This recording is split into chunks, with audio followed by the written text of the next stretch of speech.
Dozens dead and still many missing. The strongest typhoon to hit the Philippines this year has taken its toll.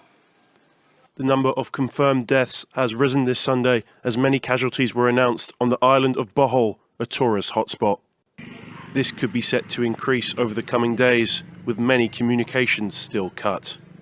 The typhoon swept through the south and the centre of the country with winds of up to 195 kilometres per hour.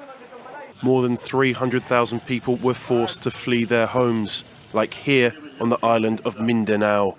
The Philippines is hit by an average of 20 storms and typhoons every year, but locals were left unprepared for the sustained power of Typhoon Rai.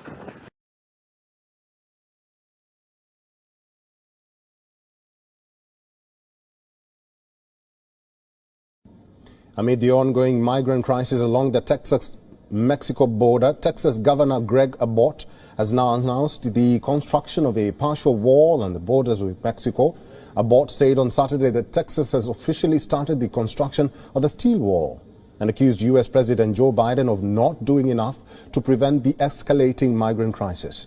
The panels, which went up this week on the edge of Starr County in the Rio Grande Valley, are designed to help fill empty sections remaining along the border wall. Abbott visited the region on Saturday to inaugurate the first stretch of the border wall, calling it an unprecedented investment in border security. Speaking in front of a segment of the wall, Abbott said the wall is being built using the same materials used by former President Donald Trump.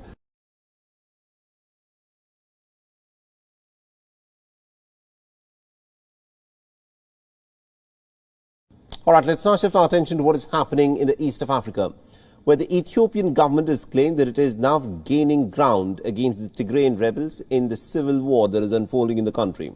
In the latest, 6 major regions in the northern part of Ethiopia are now said to be under the government's control. The rebels who managed to escape from these cities are being followed by the government forces. Fierce fighting has been ongoing from the last 13 months. Now, since this October, the two sides have also each claimed major territorial advances, with several key cities changing hands within a span of few weeks. Like the UNESCO's World Heritage Site, Lalibela, it was recaptured by the rebels just 11 days after the Ethiopian forces claimed that they had managed to capture the city.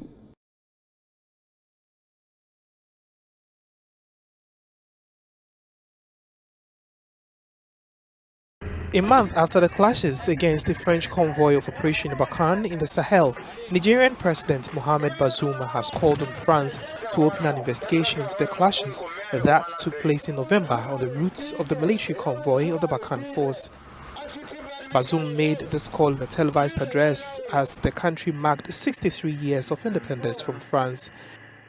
A report drawn up by Niamey revealed that 3 people had been killed and 17 others wounded in shootings attributed to the Nigerian forces. The supply convoy, which arrived in Ivory Coast earlier in the month, had crossed into Burkina Faso before entering Niger on its way to its destination in Mali.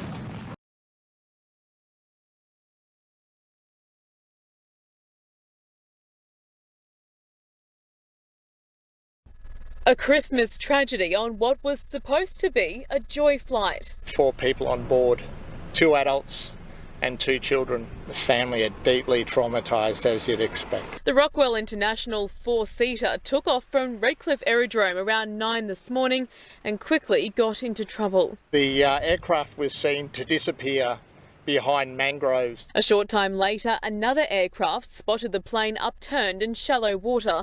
On board, the 69-year-old pilot and his 3 passengers, a man and 2 young children. The pilot's relatives had been waiting for him back at the hangar. They became increasingly worried the flight was overdue. They began looking at social media posts. Hours later, officials pulled 4 bodies from the wreckage.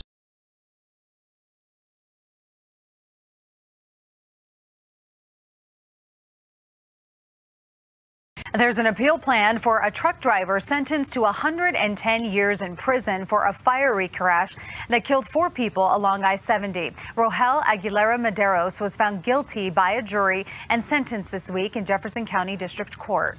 James Cogan, the attorney for the truck driver, says there will be an appeal. But it won't be based on that 110-year sentence. Instead, it'll be about any errors that might have occurred during the trial. But still, that sentence is raising more than just eyebrows. For those who drive the big rigs, what happened in Colorado this week is startling. 110 years in prison for Rohel Aguilera Medeiros in the fiery 2019 crash that occurred after losing his brakes.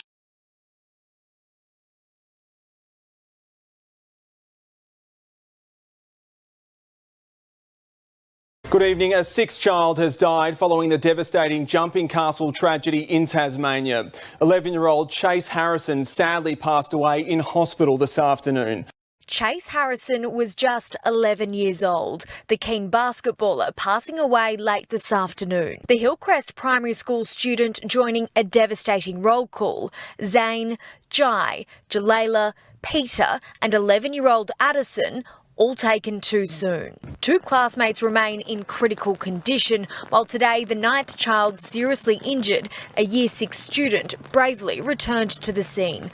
Miraculously, with just 2 broken arms, he paid tribute to some of his best mates, no longer with him.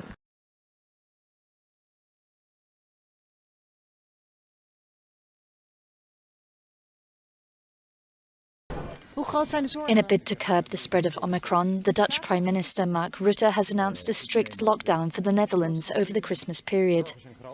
The new rules that take effect on Sunday include the closure of non-essential shops, bars, restaurants and public places. People are also being urged to stay at home and limit the number of people they meet. Rutte said the restrictions were unavoidable. In the UK, extremely high numbers of the new Omicron variant continue to be reported. Authorities are concerned about the potential strain on the National Health Service. Experts expect a huge increase in hospitalisations if new restrictions are not imposed.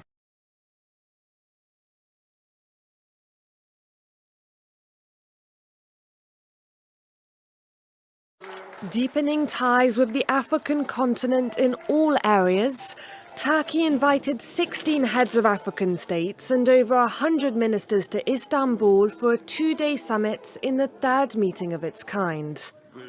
In the past 20 years, trade between Turkey and Africa has seen a 6-fold increase, reaching more than $30 billion in 2021. Hoping to expand Turkey's influence even more, President Erdogan has promised to ship 15 million vaccine doses to Africa. Turkey is developing its own vaccine, Turkovac, which is in the process of receiving emergency use approval, a green light which African countries are waiting for impatiently.